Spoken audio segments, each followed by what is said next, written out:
Multiple ID आप आज के एरा में अवेलेबल है, जैसे कि आप सुने भी होंगे, जैसे कि VS कोड, जुपिटर नोटबुक और मल्टीपल है। There are lots of ID tool, है ना। और ये सारे क्या है, हमारे पीवीएम है। पीवीएम क्या होता है बेटा? Python virtual. पाइथन की कोडिंग कहाँ चलेगी? पीवीएम में चलेगी। और पीवीएम दो फॉर्म में आपके सामने एग्जिस्ट करता है, या तो आईडीएलई के फॉर्म में, या तो आईडी के फॉर्म में। आईडीएलई क्या है? Integrated development learning environment, just type of platform है जहाँ पे कोडिंग कर सकते हैं। आईडीए भी वही सेम है, बट ये मल्टीपल है, जैसे कि आपने सुना भी होगा। VS कोड है हमारा, जुपिटर नोटबुक है, एटम है, पाइचम है, स्पाइडर है, कोलैब है ना, AWS, ये सारे हमारे क्या है? आईडी। तो फिर ये अवेलेबल था ही, तो फिर इसे डेवलप करने का क्या पर्पस? देखो, इसका जो इंटरफेस है ना, मैं भी दिखाता हूँ। इसका जो इंटरफेस है थोड़ा सा फ्रेंडली नहीं है, मतलब एज अवर कन्वीनियंट, हमारे लिए कन्वीनियंट नहीं है। तो हम इसे यूज ना करके क्या यूज करते हैं जनरली लोग? आईडी। बंद कर दो इसके पंखे। मैं ये समझा रहा था आपको कि पाइथन की जो कोडिंग है ना बेटा, आप आईडीएलई में भी लिख सकते हो और आईडीई में भी लिख सकते हो। तो एक ही चीज के पर्पज से दो दो पर्टिकुलर चीजों को डेवलप करने का क्या मोटिव था? तो आईडीएलई जो है, जिस बेसिकली इसका जो इंटरफेस है जहां पे आप कोड लिखोगे, वो कन्वीनियंट नहीं है, मतलब आपके अकॉर्डिंग बहुत ज्यादा रिकमेंडेशन वगैरह नहीं देता। दिखाता हूँ मैं पाइथन की जो है, ये है आईडीएलई। देखो आप ध्यान से, आई इससे ऐसा है, दिखाता हूँ मैं आपको इसकी आईडी। इसकी जो इंटरफेस है ना, फ्रेंडली नहीं है, इसलिए इसे लोग यूज नहीं करते। जैसे आप देखे होगे जनरली वही पर्टिकुलर ऐप आप यूज करना चाहते हो जिसका इंटरफेस फ्रेंडली लगता हो आपको। देखो ऐसा इंटरफेस है इसका, थोड़ा सा लग रहा है ना अलग, डिफरेंट टाइप का। यहाँ पे मैं कोड लिखना पड़ता है, इसी कोड लिखने के लिए मैं फाइल, न्यू फाइल पे जाऊँ, और फिर आप ओपन करोगे। देखो, न्यू फाइल में जाओ और यहाँ पे हम कोड राइट करते हैं। दिख रहे हो ना, ये दो इंटरफेस आपके सामने दिख रहा होगा, दिख रहा है सभी को? दिख रहा है ना, ये दो इंटरफेस। यहाँ पे देखो बेटा, एक इंटरफेस ये है और एक यहाँ पे कोड लिखो। जैसे लेट्स से हमने लिखा A = 20। और ये सारे इंस्टॉलेशन मैं अभी बताता हूँ आपको, इंट्रोडक्शन क्लास में बता रखा हूँ, आपको परेशान होने की बात नहीं है कि आप कैसे इंस्टॉलेशन करेंगे। लेट्स से हमने लिखा प्रिंट A+B। इसकी जो आउटपुट होगी ना, लेट्स से आप देखो कैसे यहाँ से कोड रन करेगा और आउटपुट बेटा यहाँ पे आएगा। देखिए आप इसको सेव कर लो, आप किसी भी नेम से सेव कर लिया मैंने, लेट्स से, और इसे रन करें अगेन, F5। देखिए आप आउटपुट आपको देखो यहाँ पे आ रहा है। यदि आपको इसको कल को मोड चेंज करना हो, तो चेंज करने के लिए वापस फिर कहाँ जाना पड़ेगा? अगेन वही सेम इंटरफेस। देख रहे हो ना, दो अलग अलग इंटरफेस आपके सामने ओपन है जहाँ पे आपको कोडिंग करना पड़ता है। तो ये बहुत ज्यादा कन्वीनियंट नहीं है। और दूसरी चीज है ना, यहाँ पे देख रहे हो ना, नॉर्मल सा नोट पैड जैसा लग रहा है ना। इसलिए लोग इसे यूज करते नहीं है जनरली। इसी जगह पे क्या यूज करते हैं? IDE, integrated development environment. तो देखो मल्टीपल आईडी अवेलेबल है टुडे एरा में। जैसे आपने सुना भी होगा बहुत सारे, VS कोड आपने सुना होगा, जुपिटर नोटबुक सुना होगा, है ना। मल्टीपल आईडी अवेलेबल है, जिसमें से हम लोग क्या यूज करें, ये प्रॉब्लम है। जैसे VS कोड में नाम ले रहा हूँ, एटम है, पाइचम है, स्पाइडर है ना। और भी डेवलप हो रखे हैं बेटा, बहुतों का तो नाम मुझे भी नहीं पता। गूगल कोलैब है, फिर हमारा AWS है जहाँ कोडिंग करते हैं। तो इतने सारे प्लेटफॉर्म है, तो हम लोग किसे यूज करें? देखो डेटा साइंस और डेवलपमेंट, डेटा साइंस वाले जो है वो बेसिकली जुपिटर यूज कर लें या गूगल कोलैब को यूज कर लें। हेलो, तो आप, इतनी भीड़ है, आप उस पर चिरते हो रख रखे हो, खाली कर भाई साहब। तो मैं ये समझा रहा था आपको कि ये है बेसिकली, तो हम लोग जो करते हो ना,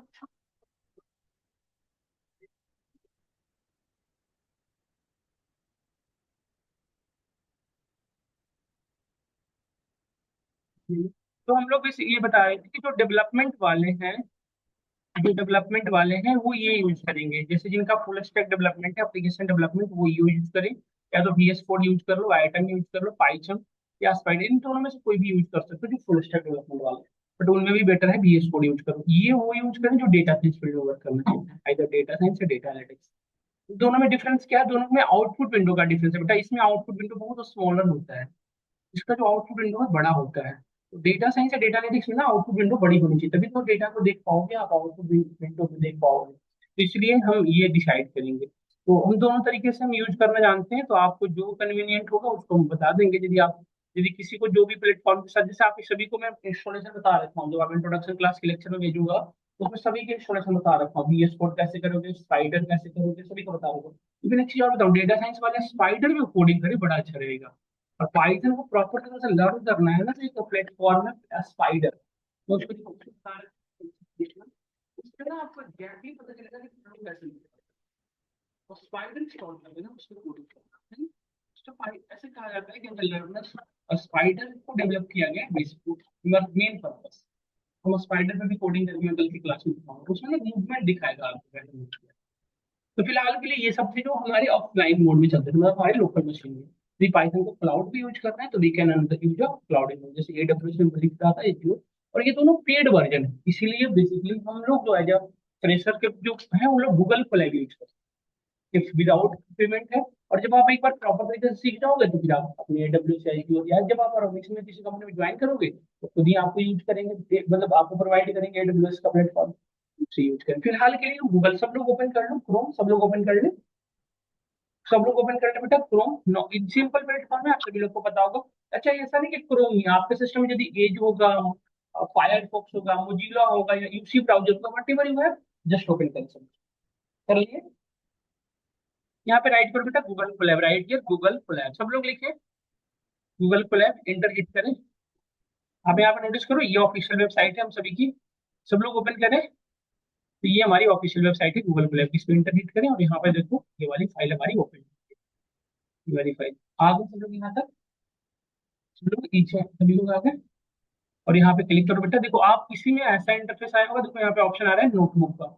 हम गिटहब पढ़ेंगे, देखो मैं हम लोग जो हमारी जो पिछले बैच के बच्चे थे उनको मैं बताऊंगा गिटहब को यहाँ से कनेक्ट कर सकते हैं, है ना। जो यहाँ देख लो विषय, तुम्हारी जो बच रही थी वो, गिटहब पे हमने अकाउंट क्रिएट किया था और रिपोजिटरी क्रिएट की थी, याद करो। उस रिपोजिटरी को बस यहाँ पे आप इंटर हिट कर दो और कनेक्ट कर दो, फिर आप जो भी गूगल कोलैब में करोगे वो आपके गिटहब से कनेक्टेड रहेगा। तो मैं आप लोग को भी बता दूंगा, वॉरी ना हो। फिलहाल जिनके पास ऐसा इंटरफेस आया होगा, आप यहाँ पे करें न्यू नोटबुक पे क्लिक करें। बट एक इंपॉर्टेंट है ये कि आपके मेल आईडी साइन इन होनी चाहिए, अदरवाइज एक तरीका और है, आप यहाँ पे फाइल पे क्लिक करें, स्पेस नहीं है, वो पूछ लें आप एक बार मैनेजमेंट से कि क्लासरूम में क्लास नहीं है, स्पेस नहीं है यहाँ पे, चलिए वहाँ पे जाना भी तो नहीं करता है। एक बार उनको बोल, यहाँ ऑफिस वाले भैया होंगे कोई, एक बार बोल दो चेयर दे देंगे आपको। आप नोटिस करें, फाइल में जाए, न्यू नोटबुक एंड राइट, इस पे क्लिक करें, ये रीओपन हो गया। तो यहाँ पे हम कोडिंग कर सकते हैं ना। सब लोग यहाँ तक कन्वीनियंट हो, किसी को कोई डाउट नहीं हो रहा होगा, मैं करता हूँ। इंट्रोडक्शन क्लास के लेक्चर शेयर कर दूंगा, आप एक बार पढ़ लेना, हम टॉपिक पे आते हैं। अच्छा, मैं एक चीज आज की क्लास में जो मैं पढ़ करा रहा हूँ ना, मैं आपको बता रखा था कि मैं वीडियो को रिकैप दूंगा, बताया था ना यूट्यूब को, ऐसा नहीं कि मैं आप लोग जो पढ़ रखे वैसे वही नहीं।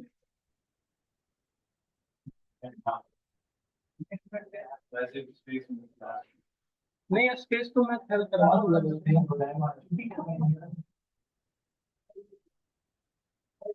अब आपको लगता है पहले से आते थे ना, अरे कम लोग आते थे। अब चेयर लेके मत जाओ, ऐसे ही चले जाओ बस। कभी आप पीछे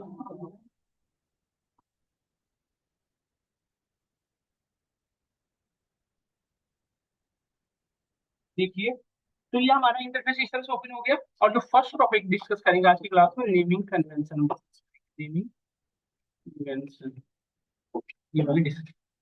एक्चुअली इसका मोटो क्या है मैं समझाता हूँ, लेट से देखो आप सभी लोग। जैसे एक वेरिएबल में डिफाइन किया, जैसे देखो एज इक्वल टू 20। आप एक चीज और नोटिस करो, हमारे पास जो ऑप्शन है यहाँ पे नेविगेशन करते हैं ना, तो यहाँ पे रन टाइम में जाके आप स्पीड चेंज कर सकते हो। देखो ये CPU TPU, और यहाँ पे किस किस लैंग्वेज की कोडिंग की जा सकती है, पाइथन की, RQ, या 3 लैंग्वेज है ना। और ये हमारे प्रोसेसर हैं, जैसे नॉर्मली लोग CPU यूज करते हैं, आप उससे भी हाई स्पीड यूज कर सकते हो। और ये सारी इससे भी पेड वर्जन है, इससे भी यदि हाई स्पीड चाहिए तो ये यूज कर सकते हो। तो ये हमारे लिए फ्री है, CPU और GPU फ्री है, तो इसे यूज कर लेते हैं फिलहाल, है ना। तो ये सब आपको करने की नीड है, फिलहाल जैसे वैसे आप रहने दें। फिलहाल आप इस पे क्लिक करें, कनेक्ट, कनेक्टिंग हो रही जाएगा। और यहाँ पे नोटिस करो, कोड और टेक्स्ट दो ऑप्शन है आपके सामने दिख रहा है। यहाँ से आप कोडिंग करोगे और यहाँ पे आके आप टेक्स्ट नोट्स लिख सकते हो, वट एवर जो भी आपका नोट्स। तो लेट्स से हमने यहाँ पे नोट्स लिखा, और यहाँ पे देखो व्हाट्सएवर आप जो भी आप चाहो यहाँ पे लिख सकते हो। और बोल्ड करने के लिए वहां पे जिस देखो, लेट्स से हमने लिखा यहाँ पे, आज की जो टॉपिक है पढ़ने वाले, नेमिंग कन्वेंस, नेमिंग कन्वेंशन। तो आप इसको कंट्रोल बोल्ड कर ले, हम यहाँ से अपने नोट्स वगैरह लिख सकते हैं। मतलब आप टेक्स्ट में जाकर नोट्स लिख सकते हो, कंट्रोल इंटर, शिफ्ट इंटर यहाँ पे करना होता है, शिफ्ट इंटर, या फिर इस पे क्लिक करो। फिर शिफ्ट इंटर करो। और यहाँ से देखो बेटा ये हम हाइड कर सकते हैं। यदि आप गूगल कोलैब को यूज करो तो देखो कितने जीबी रैम मिल रहा है आपको, 12 जीबी फ्री और 107 जीबी तक फ्री रहो, मतलब एक बार में आप 12 जीबी तक के कोड को रन करा सकते हो। अच्छा ये मैटर नहीं करता कि आपके सिस्टम में कितना जीबी रैम है, आपके सिस्टम में 4 जीबी रैम है, 4 जीबी है या 6 जीबी है, स्टिल ये हम सभी को 12 जीबी रैम करेगा। एक चीज और, जिसमें सिस्टम में i3 है, लेट से आपके सिस्टम में i5 है, किसी में i7 है, वॉरी होने की डेट नहीं, सभी को एक स्पीड प्रोवाइड करेगा ये। तो इसीलिए इसे यूज करते हैं। यहाँ से हम इसे हाइड कर सकते हैं, देखिए आइकन दिख रहा होगा, यहाँ से आप हाइड कर ले ताकि इंटरफेस थोड़ी बड़ी दिखे। अब मैं टॉपिक पे आता हूँ, ध्यान से सब लोग पढ़िएगा और देखिएगा समझिएगा। पाइथन की ये फर्स्ट टॉपिक है और बहुतों को दिक्कत करता है, तो थोड़ा सा ध्यान समझिएगा। लेट्स हमने एक वेरिएबल डिफाइन किया, एक a equal to 20 and b equal to, मैं थोड़ा फॉन्ट को बड़ा कर लूँ शायद आपको दिक्कत हो रही है। ऑनलाइन स्टूडेंट आप लोग वॉइस से रिलेटेड या वट एवर कोई कंसर्न तो नहीं है? हमने यहाँ पर लिखा add equal to a plus B, है ना। और हमने यहाँ पे नॉर्मल सा एडिशन करके और यहाँ पे शिफ्ट इंटरप्रेस किया। देखो ये जो कोड है मैंने उसमें बता रखा है, आप यदि हमारी इंट्रोडक्शन क्लास लेक्चर फॉलो करोगे तो मैंने बता रखा हूँ पाइथन जो है ना ये हर लाइन को टॉप से बॉटम की ओर एग्जीक्यूट कराता है। मतलब सबसे पहले ये लाइन हमारी एग्जीक्यूट करने का मतलब क्या हुआ, पाइथन बेसिकली देखो पाइथन क्या एक प्रोग्रामिंग लैंग्वेज है, तो क्या करता है इस कोड को ट्रांसलेट करता है बाइट्स कोड में। तो बाइट्स कोड में कन्वर्ट करने के लिए किसकी नीड है, किसकी नीड होती है बताओ। सबसे पहले जो कोड हम लिखते हैं, सभी लोग बताएं, आप जो पहले से पढ़ रखे हैं बच्चे वो बताएं। सबसे पहले जो भी हमने लिखा कोड है ये वट एवर जो कोड, सबसे पहले किस में कन्वर्ट होगा बेटा बताओ सब लोग, किस में कन्वर्ट होगा दीपक, बाकी लोग इसमें बाइट्स कोड में, सबसे बाइनरी में तो सब लोग बाइट्स कोड में सबसे पहले कन्वर्ट होता है by the help of compiler. सबसे पहले यहाँ पे रोल किसका आता है, कंपाइलर का। कंपाइलर हर एक लाइन को किसमें कन्वर्ट करेगा, बाइट्स को, और ये बाइट्स कोड अगेन किसमें कन्वर्ट करेगा, मशीन कोड। मशीन कोड में कौन करता है बेटा, आपका इंटरप्रेटर। तो देखो एक चीज और, बाइट्स कोड और मशीन कोड अलग नहीं होते हैं। मशीन कोड बाइट कोड में जैसे कि लेट से आपने लिखे हो 4+2 लिखा होगा लेट से, तो 4 को 100 और 2 को 10 में कन्वर्ट करता है, ये आउटपुट भी हो गया। Plus is also in the binary form, ये नॉर्मल बाइट्स कोड जो मेरे सिस्टम के लिए भी सेम है, आपके सिस्टम के लिए भी सेम है। बट ये जो बाइट्स कोड है वो अगेन मशीन कोड में कन्वर्ट होता है हमारे सिस्टम के आर्किटेक्चर के अकॉर्डिंग। जैसे लेट से हमारे सिस्टम में 32 बिट आर्किटेक्चर है, तो 32 बिट या स्पेस देगा 0 0 1, और ये बाकी जगह पे 0 0 0। यदि 64 बिट होता है बेटा तो 64 बिट के अकॉर्डिंग करते, समझ गए ना सभी लोग, कंसर्न कोई नहीं हो रहा है ना आपको यहाँ तक। तो मेरा कहने का सेंस है बाइट्स कोड सभी कंप्यूटर के लिए सेम होता है, बट जो मशीन कोड होता है वो हर एक सिस्टम टू सिस्टम वैरी, समझ गए ना सब लोग। तो यही मतलब मैं जब भी कहूँ आपको एग्जीक्यूट करना, एग्जीक्यूट करने का मतलब क्या है, यही प्रोसेस की बात कर रहा हूँ, मतलब ये सोर्स कोड से मशीन कोड में कन्वर्ट करने की। तो सबसे पहले कौन सा लाइन एग्जीक्यूट होगा, सबसे पहले ये वाली लाइन, इसके बाद ये वाली लाइन, इसके बाद ये वाली, ऐसे ही मूवमेंट होगी। तो सबसे पहले इसको क्या मिला, ए इज इक्वल टू 20, इसका मीनिंग क्या है समझिएगा ध्यान से। देखो ए जस्ट वेरिएबल, ए जस्ट वेरिएबल और 20 जस्ट वैल्यू। ये 20 को क्या हम कांस्टेंट वैल्यू कहते हैं, जनरली मैथमेटिक्स के अकॉर्डिंग इसे कांस्टेंट वैल्यू कहते हैं। पाइथन में जितने भी तरह के कांस्टेंट वैल्यू उनको हम क्या कहते हैं, लिटरल्स। पाइथन में क्या कहेंगे इन्हें, लिटरल्स।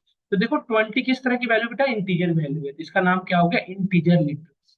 यदि ये 20.5 होता तो ये क्या हो जाता, फ्लोट लिटरल्स। समझ गए ना। तो मतलब जिस तरह की वैल्यू है उसका उस तरह का लिटरल्स। लिटरल्स मतलब कांस्टेंट वैल्यू होता है, सिंपल। जब आप किसी इंटरव्यू अगर बैठोगे या कहीं क्वेश्चन सॉल्व कर रहे होगे तो वहां पे कांस्टेंट वैल्यू नहीं लिखा रहेगा, लिटरल्स दे दीजिए, लिटरल्स मतलब समझना है कि ये क्या है, कांस्टेंट वैल्यू की बात की जा रही है। समझ गए ना हम लोग।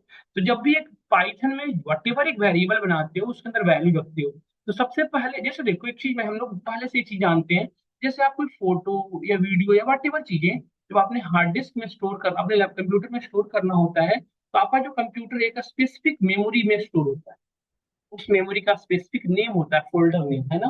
और वहां पे और उसकी साइज फिक्स होती है, कितना केबी इतना जीबी का नहीं। तो आप एक चीज बताओ, पाइथन में जब ये आप वेरिएबल बना रहे हो, ये 20 के अंदर स्टोर हो रहा है, स्टोर हो रहा है मतलब कोई ना कोई स्पेस ले रहा होगा, और कहीं ना कहीं ये स्टोर हो रहा होगा कोई ना कोई मेमोरी में। तो आप मुझे बता सकते हैं क्या कि ये कहाँ पे स्टोर हो रहा होगा, पाइथन में जो भी हम वेरिएबल बनाते हैं वो वेरिएबल कहाँ पे स्टोर होते हैं, कोई हमें से कोई आइडिया देना चाहे तो बताएं। सभी लोग पाइथन पढ़ रहे थे, इसमें से कुछ फेस तो ऐसे हैं जो तीसरी 5वीं बार रिपीट कर रहे हैं और अलग अलग टीचर से रिपीट कर रहे हैं। बताएं सब लोग।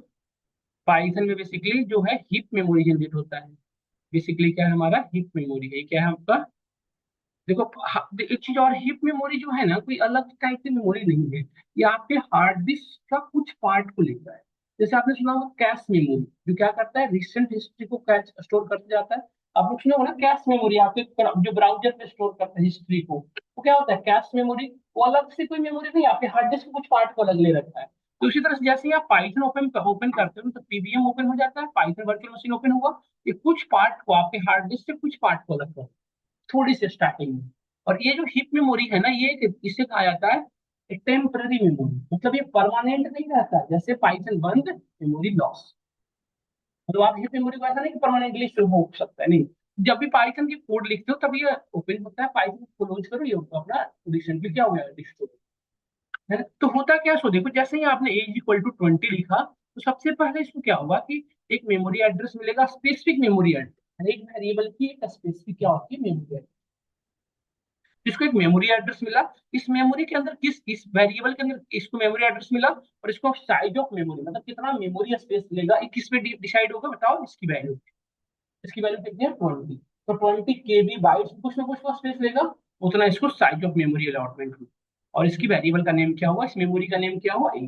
जैसे आपकी फोल्डर का नेम होता था, आप लिखते थे, आप अपनी फोल्डर बनाते हो ना, कि डॉक्यूमेंट फाइल जिस तरह के, तो ये क्या हुआ हमारा मेमोरी। तो मतलब हर एक वेरिएबल को कितनी चीजें अलॉटमेंट हो रही है बताया सब लोग, 3 चीज। क्या क्या, memory address, size of memory and memory name. ये हर एक के लिए होगी बेटा, ये हर एक के लिए होगी, जितने भी वेरिएबल बनाओगे। अच्छा दूसरी चीज है, जितने भी वेरिएबल होते हैं सभी की मेमोरी एड्रेस अलग अलग, जितनी वेरिएबल बनाएंगे वो मेमोरी एड्रेस अलग अलग। बट पाइथन में कंस्ट्रक्ट है, जैसे कि आपने वहां पे लिख रखा ए इज इक्वल टू 20 और बी इज इक्वल टू 50, यही लिख रखा हो ना। बट यदि मैं ए की वैल्यू फिर से 60 लिखूंगा, तो ये दो एक बार इसकी एक वैल्यू की थी 20 और फिर इसका आपको मेमोरी का नेम सेम है और वैल्यू बस डिफरेंट हो रही है, तो पाइथन इसके लिए अलग से मेमोरी अलॉटमेंट नहीं। यदि वेरिएबल का नेम सेम है तो प्रीवियस वैल्यू को, ये जो करंट वैल्यू है वो क्या कर देगा, उसको ऊपर आएगा। मतलब हमारी जो 20 है वो हमेशा के लिए क्या हो गई लॉस, उसकी जगह पे क्या हो गया 60। अब एक कंसर्न है हमारा, ध्यान से सुनिएगा।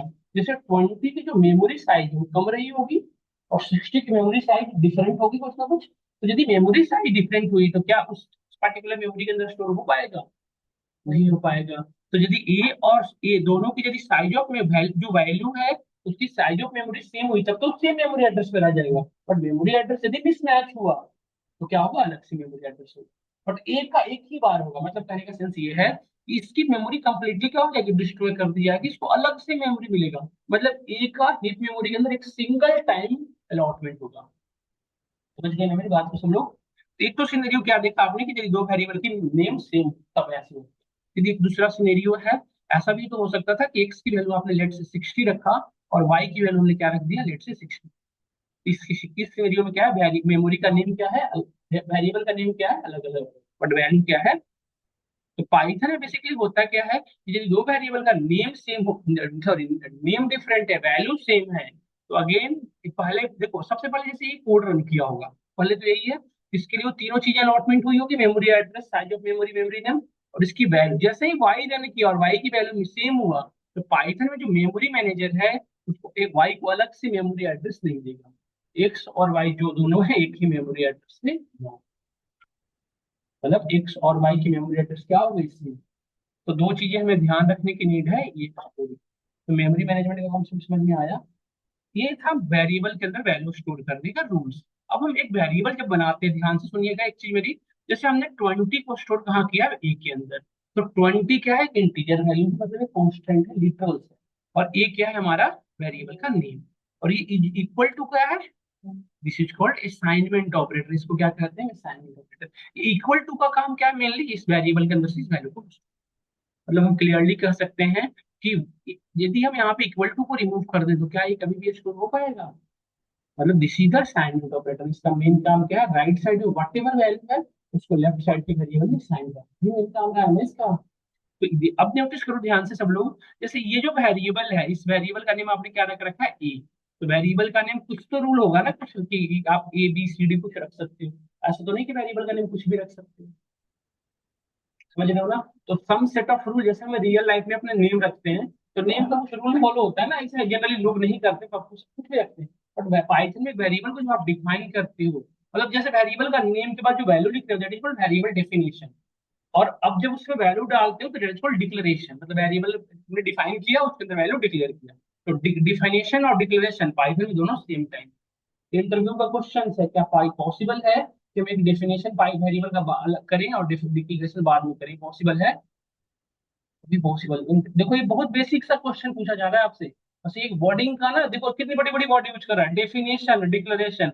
बस ये ना आपको माइंड में ट्रिकी खेल रहा है। तो डेफिनेशन मतलब वेरिएबल का नेम लिखा आपने, दैट इज कॉल्ड वेरिएबल। जैसे हमने यहाँ पे लिखा, देखो आप, जैसे हमने लिखा वेरिएबल का नेम, लेट्स से 10, तो ये वेरिएबल की डेफिनेशन होगी, और इसमें जब वैल्यू आपने डाला डाला डिक्लेरेशन।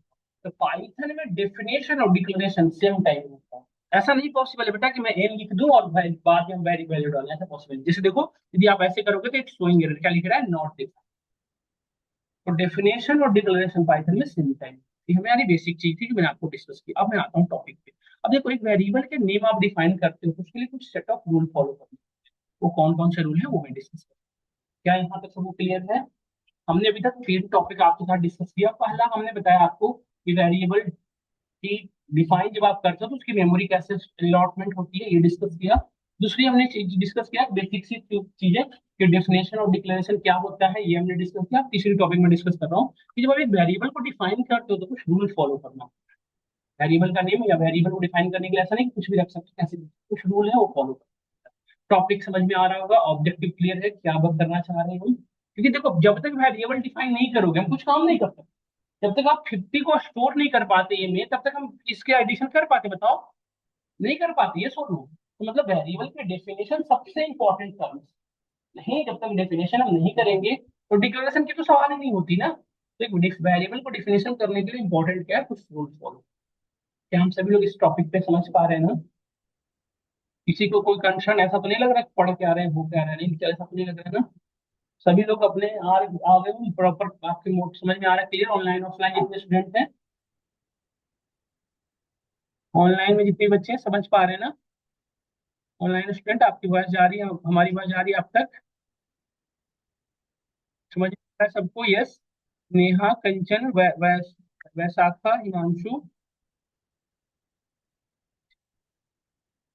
ठीक है, टॉपिक पे फिर से आगे बढ़ते बेटा। देखो सब लोग यहाँ पे, कोई भी क्वेश्चन हो, वॉइस नहीं आ रही हो, नॉइज हो रहा हो या वट एवर डिस्टर्बेंस हो, जस्ट एक्नॉलेज करें। आप यदि क्लास के बीच में नहीं बताएंगे तो हम पूरी क्लास हमारे ऐसे चली जाएगी, आपके लिए डिस्टर्बेंस का रीजन है। तो देखिए, मैं एक वेरिएबल को डिफाइन करने के लिए कुछ सेट ऑफ रूल है वो बताता हूँ, कौन कौन से रूल फॉलो करते पड़ते हैं। लेट्स हमने यहाँ पे नोट डाल दिया, आप टेक्स्ट यहाँ पे भी लिख सकते हैं। पहला रूल ये है बेटा, वेरिएबल डिफिनेशन करने के लिए सेट ऑफ रूल, में टॉपिक का नेम दे दूँ, set of rule for defining a variable.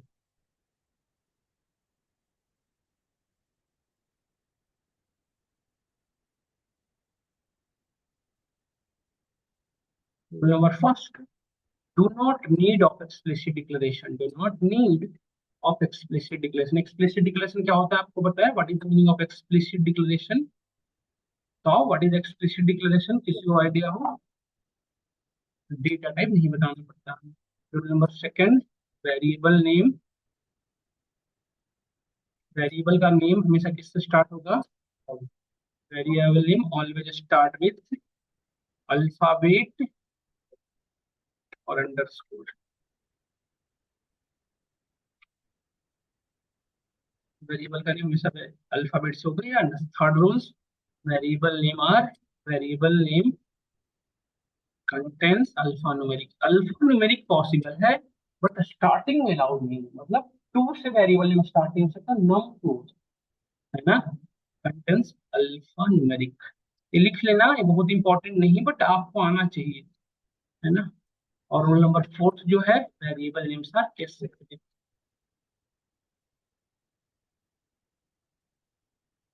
Case sensitive क्या होता है बात डिस्कस करेंगे अभी जस्ट। अच्छा, स्पेलिंग आप देख लेना, थोड़ी बहुत माइनर मिस्टेक हुई होगी वर्डिंग्स में। टॉपिक पे आता हूँ। फर्स्ट, जैसे एक वेरिएबल आप डिफाइन कर दो, लेट्स से हम डीएफ एक वेरिएबल का नेम रख सकते हैं। वेरिएबल का नेम एक्स रख सकते हैं।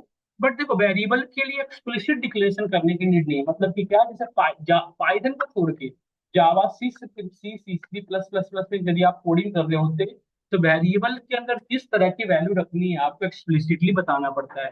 यदि वेरिएबल के अंदर इंटीजर वैल्यू रखनी है तो आपको लिखना पड़ता था इंट एक्स, और फिर एक्स की वैल्यू डालो। इसी this is called explicit declaration. यहाँ पे आप एक्सप्लिसिटली मतलब आप खुद से बता रहे हो अपने प्रोग्रामिंग लैंग्वेज को कि एक्स एक वेरिएबल है जिसकी वैल्यू क्या है, इंटीजर। तब आपका जो प्रोग्रामिंग लैंग्वेज है वो समझ रहा है कि उसको इंटीजर के कैटेगरी में स्टोर करेगा। और यदि आप पाइथन को इस तरह से रखोगे तो शोइंग एरर क्या लिख रहा है, इनवैलिड सिंटेक्स। मींस व्हाट, आप वेरिएबल के अंदर सीधा वैल्यू डालो, पाइथन ऑटोमेटिकली डिसाइड करेगा कि ये इंटीजर है, फ्लोट है, कॉम्प्लेक्स है, वट देखो जैसे हमने यहाँ पे लिखा है, अभी इंटीजर यहाँ पे फ्लोट, कोई इशू नहीं है, ऑटोमेटिकली अंडरस्टैंड कर रहा है कि ये तो क्या है, यस और नो। क्लियर हो रहा है। मींस व्हाट, पाइथन में डिक्लेरेशन कैसे होता है, एनीवन आस्क यू कि how declaration happened in Python, then self declaration in Python, self declaration happened. देखो इसमें आपको नहीं बताना पड़ रहा है, पाइथन खुद से डिसाइड कर रहा है कि वैल्यू किस कैटेगरी में बिलोंग करेगी, आपको मैन्युअली बताने की जरूरत नहीं पड़ रही है। क्लियर हो रहा है ना सबको। एक्सप्लिसिट डिक्लेरेशन और सेल्फ डिक्लेरेशन का मतलब समझ में आया, यस क्या आपको आया सबको, क्लियर है ना। तो rule number second, variable name always start with, always start with, मैं लिखना भूल गया, स्टार्ट मतलब वेरिएबल का नेम से हमेशा किससे स्टार्ट होगा, या तो अल्फाबेट से स्टार्ट होगा या तो अंडरस्कोर से। वेरिएबल का नेम नम रख सकते हैं, क्योंकि एन क्या है, अल्फाबेट है। एन की वैल्यू आप 99 लेट से हमने रखा, ए लाउड है, देखो आप नम की वैल्यू हम 99 रख सकते हैं, कोई एरर नहीं आ रहा, देखो आप क्या वेरिएबल। और दूसरी चीज है, वेरिएबल का नेम अंडरस्कोर डीएफ रख सकते हैं नहीं रख सकते, बताओ। रख सकते हैं, क्योंकि अंडरस्कोर से अलाउड है, कोई एरर नहीं आ रहा है। देखो अंडरस्कोर डीएफ की यदि मैं वैल्यू प्रिंट कर रहा हूँ सिर्फ प्रिंटर करके, तो क्या वैल्यू प्रिंट कर रहा है, कोई एरर नहीं है, परफेक्टली चल रहा है हमारा। मीन्स बात की वेरिएबल का नेम हम न्यूमेरिक वर्ड से स्टार्ट नहीं कर सकते, टू नम नहीं लिख सकते, ना ही कोई स्पेशल कैरेक्टर यूज कर सकते। यदि कोई स्पेशल कैरेक्टर यूज करो यहाँ पे एट डिलीट या वट एवर, एरर शो करना। मतलब वेरिएबल का नेम या तो आप अल्फाबेट से स्टार्ट कर लो या तो अंडरस्कोर से, यदि और स्टार्ट आप नहीं कर सकते। यही ना रूल बता रहा है। रूल नंबर थर्ड में यदि आप आए तो रूल नंबर थर्ड हमारा ये था कि variable contains alpha numeric. Alpha numeric का मतलब क्या होता है, अल्फाबेट और न्यूमेरिकल का कॉम्बिनेशन। अल्फाबेट और न्यूमेरिकल कॉम्बिनेशन तो ठीक है, टू नम भी तो अल्फा न्यूमेरिक हुआ ना, बट एक चीज रूल नंबर सेकंड फॉलो होना चाहिए, मतलब स्टार्ट हमेशा नम अल्फाबेट से होनी चाहिए। तो नम टू वेरिएबल का नेम रख सकते हैं, यस रख सकते हैं। देखो आप यहाँ पे 90 प्रिंट है, कोई एरर नहीं आ रहा है। क्या 90.5 रख सकते हैं, रख सकते हैं, बट आप सॉरी 2.5 वेरिएबल का नेम रख सकते हैं, ये एरर शो करा। न्यूमेरिक का मतलब होता है बेटा सिर्फ इंटीजर। अब देखो यहाँ पे कोई एरर नहीं आ रहा है, क्लियर हो रहा होगा हम सभी को, यहाँ तक होप करता हूँ कोई दिक्कत कोई डाउट नहीं हो रहा होगा। तो क्या हम वेरिएबल का नेम ऐसे रख सकते हैं, student ID yes underscore STD space ID, क्या हम वेरिएबल का नेम ये रख सकते हैं, ये वेरिएबल का नेम में यहाँ पे अंडरस्कोर अलाउड नहीं, यहाँ पे ऐसे रख सकते हैं, या न्यूमेरिकल रख सकते हैं, एसटीडी टू आईडी रख सकते हैं ना, देखो कोई एरर नहीं है। तो क्या, वन मोर थिंग लास्ट, क्या हम वेरिएबल का name underscore underscore DF underscore underscore रख सकते हैं, ऐसा क्यों, क्योंकि मेन रूल फॉलो हो रहा है, उसके बाद चाहे वटेवर आप लिखो, है ना। देखो एक चीज बताओ, जैसे वेरिएबल आप थोड़ी सी इसके डिफरेंट लग रहा होगा बाकी कंपनी में, कि कोई भी वेरिएबल की यदि स्टार्टिंग में आपने अंडरस्कोर डबल अंडरस्कोर लगा दिया और लास्ट में यदि डबल अंडरस्कोर लगा दिया, that become a special variable, इसको हम क्या कहेंगे, स्पेशल वेरिएबल। अच्छा इसका डिफरेंस क्या है, लोकल वेरिएबल और ये स्पेशल वेरिएबल में हम आगे पढ़ेंगे। लोकल वेरिएबल का जो रिजोल्यूशन होता है, मतलब एक्सेसिबिलिटी की जो एबिलिटी होती है वो डिफरेंट होती है, ये स्पेशल वेरिएबल में डिफरेंट होती है, इसकी जो scope of resolution completely different होता है, मतलब इसकी एक्सेसिबिलिटी ज्यादा होती है कंपेयर टू नॉन। क्लियर हुआ नहीं हुआ बताया सब लोग। तो this is the things about variable. अब एक चीज और मैंने बताया था आपको कि variable name are case sensitive, मतलब यदि हम कैपिटल डेटा लिखिए और स्मॉल डेटा लिखिए, इन दोनों के बीच में क्या है डिफरेंस, पाइथन इन दोनों को क्या समझता है, डिफरेंट। देखो small data is equal to different. Clear हो रहा है सभी को। वेरिएबल का नेम हम जैसे एक चीज और, यहाँ तक हम सभी को क्लियर है, वेरिएबल का नेम क्लियर है हम सभी को यहाँ तक। क्या क्वेश्चन मेरा है, वेरिएबल का नेम अंडरस्कोर हो सकता है सिर्फ, नहीं हो सकता, सकता है। बट एक चीज मैं बताऊं, अंडरस्कोर का मेन यूज क्या है बेटा, अंडरस्कोर का मेन जो यूज है ना, लास्ट रिसेंट वैल्यू को स्टोर करता है। जैसे अंडरस्कोर की फिलहाल वैल्यू क्या है, अभी सॉरी लास्ट, अभी लास्ट रिसेंट वैल्यू क्या है हमारा 99, पूरे कोड के में चलाया तो मैं लास्ट की रिसेंट वैल्यू क्या है 99, यहाँ पे मैं स्टॉप हो रखा हूँ। तो अंडरस्कोर की यदि वैल्यू प्रिंट करोगे तो लास्ट की रिसेंट वैल्यू कैसे देगा, मतलब लेट्स से कि यदि डीएफ में 20 ऐड करना है, लेट्स से कि 20 डीएफ की जो वैल्यू है, या मुझे डीएफ को इन फ्यूचर में कहीं भी यूज करना है लेट्स से, तो आप जिस समय लिखना है कि अंडरस्कोर +20, इसका मतलब क्या होगा, जो रिसेंट वैल्यू होगी उसमें 20 आएगा। इसका बहुत यूज होगा। इससे फायदा क्या है कि हमें दूसरी वेरिएबल नहीं बनानी पड़ रही। जैसे सपोज डीएफ को मुझे कहीं यूज करना है, तो उसके लिए अलग से कोई वेरिएबल बना के उसको स्टोर नहीं करना। ये बहुत यूज होगा। स्पेस कॉम्प्लेक्स आपने सुना होगा। देखो कोई भी लैंग्वेज में कोडिंग करो तो उसका दो मेन मोटो होता है। कोई भी कोडिंग करो तो एक होता है स्पेस कॉम्प्लेक्सिटी, जो है उसको कम होनी चाहिए, और टाइम कॉम्प्लेक्सिटी कम होनी चाहिए। और स्पेस कॉम्प्लेक्सिटी क्या होती है? जैसे हम जितने वेरिएबल बनाएंगे बेटा, उतनी मेमोरी साइज बढ़ती चली जाएगी हमारी, क्योंकि उतनी मेमोरी एड्रेस बनेगी नई नई, उतनी साइज ऑफ मेमोरी अलॉटमेंट होगा। और सेम ये जितना हो सके कम होना चाहिए, क्योंकि स्पेस कॉम्प्लेक्सिटी बहुत ज्यादा होगा तो कोई एप्लीकेशन यदि आप बनाओगे तो उसके रन कराने में 4 GB रैम, आपने सुना होगा किस ऐप को चलने में 4 GB रैम लगता है, किसी को 8 GB लगता है, किसको तो लोग उस पर्टिकुलर ऐप को यूज करना चाहते हैं जिसकी स्पेस क्या हो, कम हो। तो एज ए प्रोग्रामर्स हमारा ये मेन मोटो होना चाहिए कि स्पेस जितना हो सके मिनिमाइज। इसके लिए हम पढ़ेंगे क्या क्या और ऑप्शंस होते हैं। दूसरा हमारी क्या होती है, टाइम कॉम्प्लेक्सिटी कम होनी चाहिए। टाइम कॉम्प्लेक्सिटी का मतलब क्या होता है कि हमारी जो कोड को रन करने में टाइम कम लगे। अभी तो हम फिलहाल वैसे कुछ कर नहीं रहे, आगे पढ़ेंगे। टाइम कॉम्प्लेक्सिटी को डिक्रीज कराने के लिए हमें लूप का मीनिंग, लूप हमें जितना हो सके कम चलाना चाहिए। हम पढ़ेंगे आगे, बट दो main objective as a programmers, दो चीजों पे हमेशा काम करना होता है। कॉल फोन रिसीव ना करें, और क्लास के टाइम में मैसेज से बात कर लें। बहुत ज्यादा इंपॉर्टेंट हो तो क्लास से बाहर जाके बात कर लें प्लीज। यहाँ तक हम सही क्लियर है। अब मैं टॉपिक पे आता हूँ। अच्छा एक चीज और देखो बेटा, N1 = 67, और एन, बट एक चीज और बता दो, अंडरस्कोर वेरिएबल का नेम हो सकता है, जैसे हमने अंडरस्कोर =55 लिख सकते हैं, नो इशू, रख सकते हैं अंडरस्कोर वेरिएबल का नेम पॉसिबल। तो ये जब आप सुने होंगे, जैसे माइक्रोसॉफ्ट, जैसे आपने डुकेट की सर्टिफिकेशन लेते हो, उसी तरह से माइक्रोसॉफ्ट भी आपको पाइथन सर्टिफाइड का, यदि आप पाइथन जानते हो तो पाइथन सर्टिफाइड का सर्टिफिकेट प्रोवाइड करता है।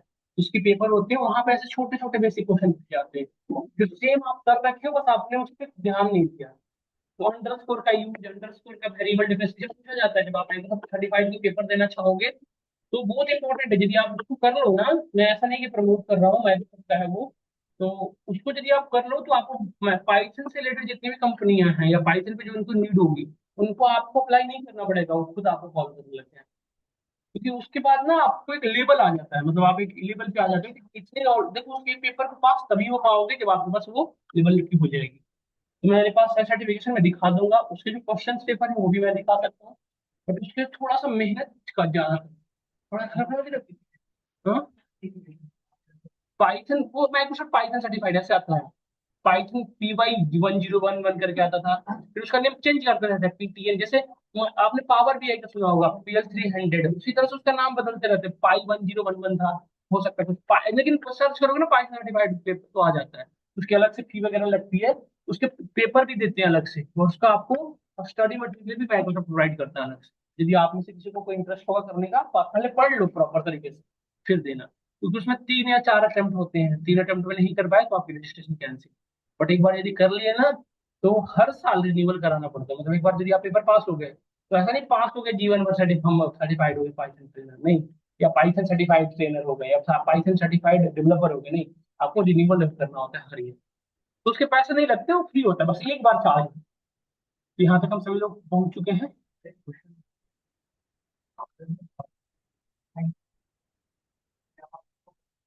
नहीं नहीं नहीं नहीं, कीवर्ड रख तो सकते हो, कोई एरर, बट रख सकते हो, बट एक स्टैंडर्ड रूल ये है कि रखना नहीं चाहिए।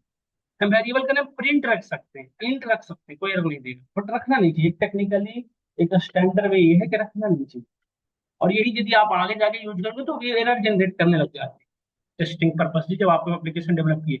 मेनली आप पाइथन को क्यों पढ़ रहे हैं, कहीं ना कहीं इसका यूज करेंगे, या तो एप्लीकेशन डेवलपमेंट में, या तो data science AI model development में।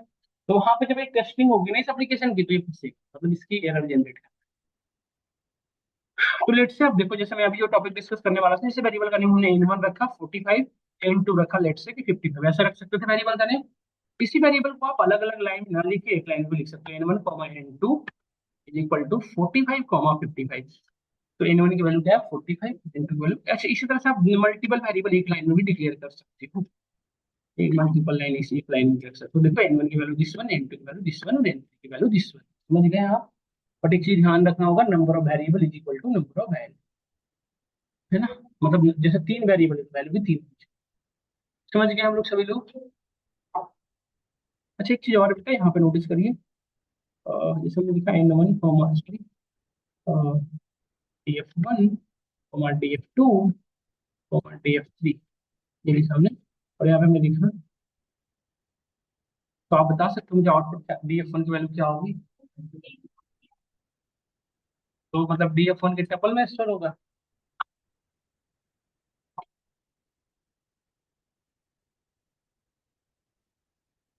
ब्लैंक टपल बना सकते हैं हम। ब्लैंक टपल बना सकते हैं। बना के देखना है एक बार। अच्छा।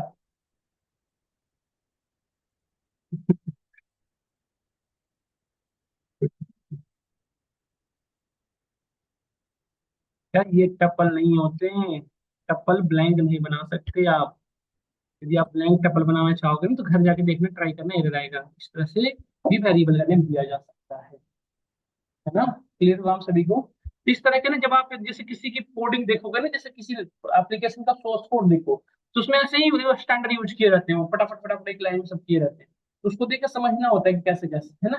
क्योंकि स्टार्टिंग में आपकी जॉब एज ए डेवलपर भी लग सकती है, एज ए मेंटेनेंस में भी लग जाती है। जैसे कि आप कोई क्लाउड डेवलपर, उसको मेंटेन करना, कोड सोर्स कोड को समझ में आ गया तभी तो उसे मेंटेन करोगे। तो सोर्स कोड में कुछ ऐसा लिखा रहेगा आपका टेक्निकल। इससे आगे बढ़ते हैं। तो अब लेट्स से कि हमें जैसे क्वेश्चन होता है इंटरव्यू में, कभी कभी पूछे जाते हैं, बहुत बेसिक क्वेश्चन है।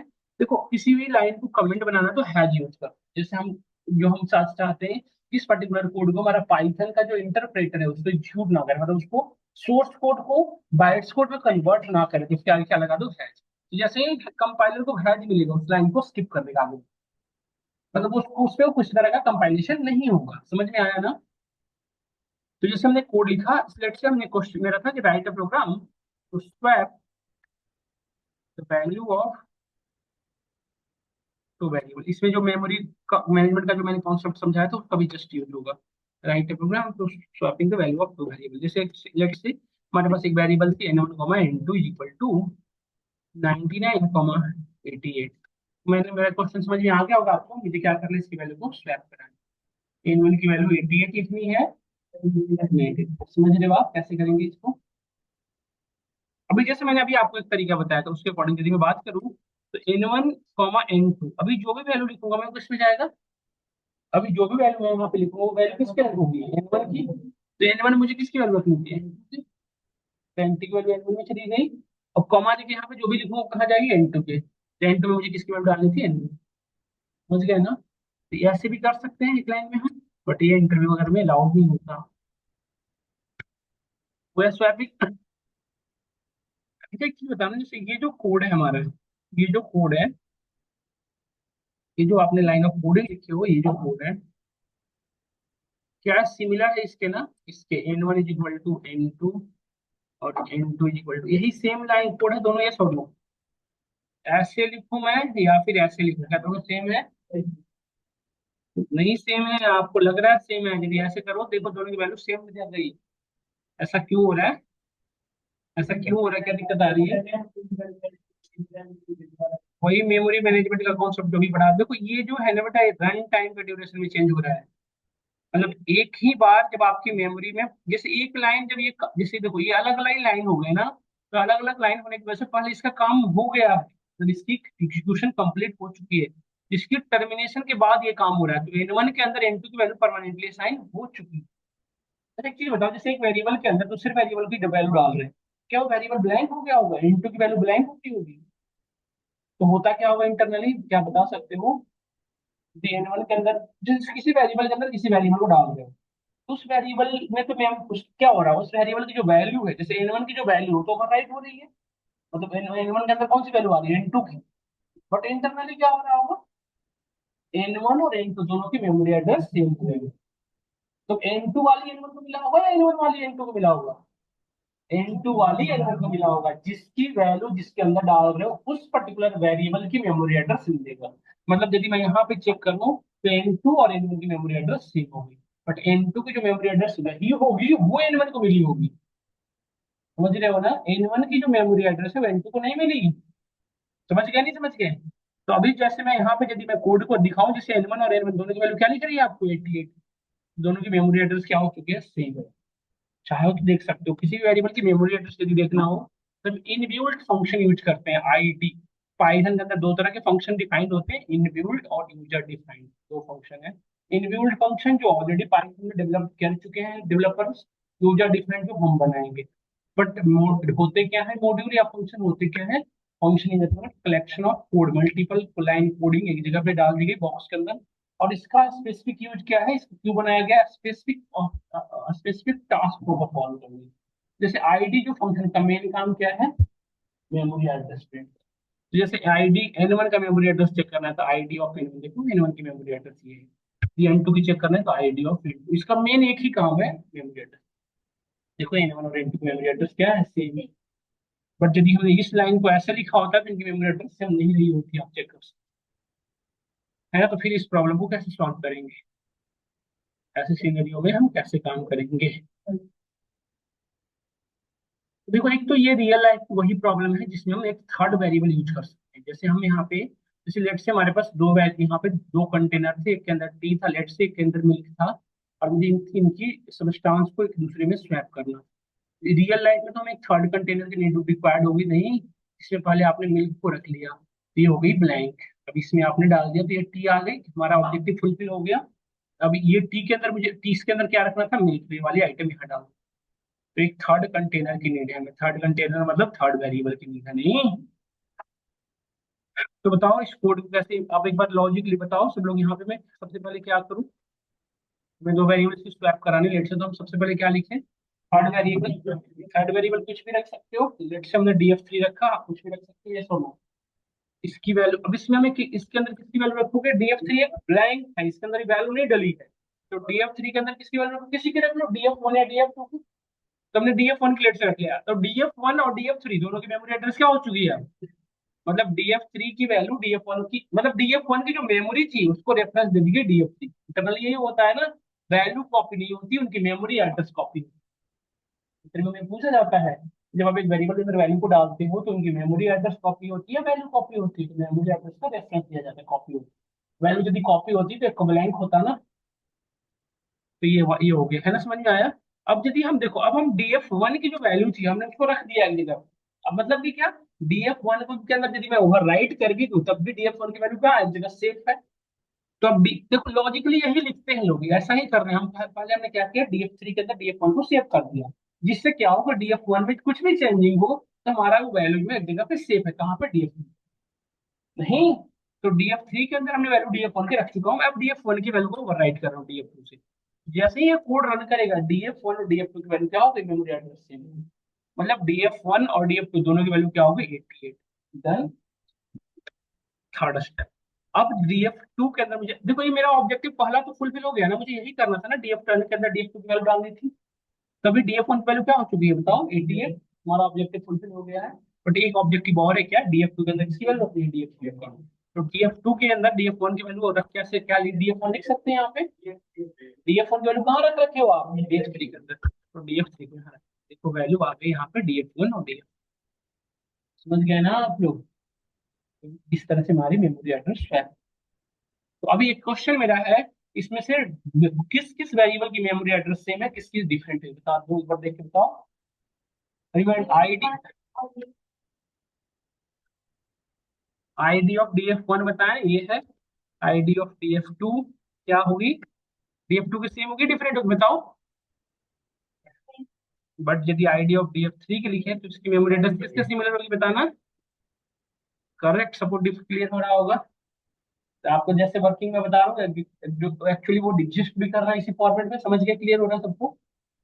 इसको घर से कर लेना एक बार। एक और क्वेश्चन है बेटा जो जनरली हमारे इंटरव्यू में पूछे जाते हैं, कि write a program to swap value of two variable without using third variable, without तीसरे वेरिएबल का यूज किया आपको करना है, without using third variable, without using third variable. तो कैसे करेंगे आप सभी लोग, थर्ड वेरिएबल को बिना यूज किए स्वैप करना है, कैसे करेंगे। लेट्स से एक वैल्यू लिखा, n1 की वैल्यू रखा हमने 80 और n2 की वैल्यू रखा हमने 16, लेट्स से। तो इस वैल्यू को मुझे स्वैप करनी है, कैसे करेंगे, विदाउट यूजिंग थर्ड वेरिएबल, मतलब आपको थर्ड कंटेनर यूज नहीं करना है। तो सोचो एक बार लॉजिक क्या यूज यूज करेंगे। तो क्या, एक काम कर लो पहले, देखो जैसे n1 की जो वैल्यू है ना, उसमें n1 प्लस n2 कर दो। तो n1 की वैल्यू क्या हो चुकी है बताओ, n1 की वैल्यू क्या हो चुकी है, 140 हो चुकी। तो मतलब अब हमारा n1 की जो प्रीवियस वैल्यू रही, n1 की जो मेमोरी एड्रेस थी वो सेम रही होगी, बस इसकी साइज ऑफ मेमोरी बढ़ गई होगी। नहीं, जब तक एक वेरिएबल के अंदर दूसरी वेरिएबल की मेमोरी दी जाएगी तब तक कुछ चेंज नहीं होता, बस यहाँ पे साइज ऑफ मेमोरी बढ़ गई। जैसे पहले इसकी साइज यदि 1 की भी रही होगी तो अब 1 वट एवर बड़ी होगी, मतलब अकॉर्डिंग टू वैल्यू। अब हम एक काम करें, अब N2 के अंदर मुझे किसकी वैल्यू रखनी थी बताइए। N2 के अंदर मुझे किसकी वैल्यू रखनी है, ये वाली। तो बताओ, अब N1 की वैल्यू 140 है और N2 की वैल्यू क्या है, 60। इन दोनों में कुछ ऑपरेशन हो सकता है, सोचो क्या हो सकता है। N1 की बेटा जो करंट वैल्यू है उसमें से N2 की जो करंट वैल्यू उसको माइनस कर दो। तो क्या होगा, N2 की वैल्यू क्या होगी बताइए सब लोग। कितनी होगी बेटा, 140 माइनस 60, कितनी होगी, 80 हो गई ना। यही काम था ना हमारा, ऑब्जेक्टिव यही था या नहीं, बताओ सब लोग।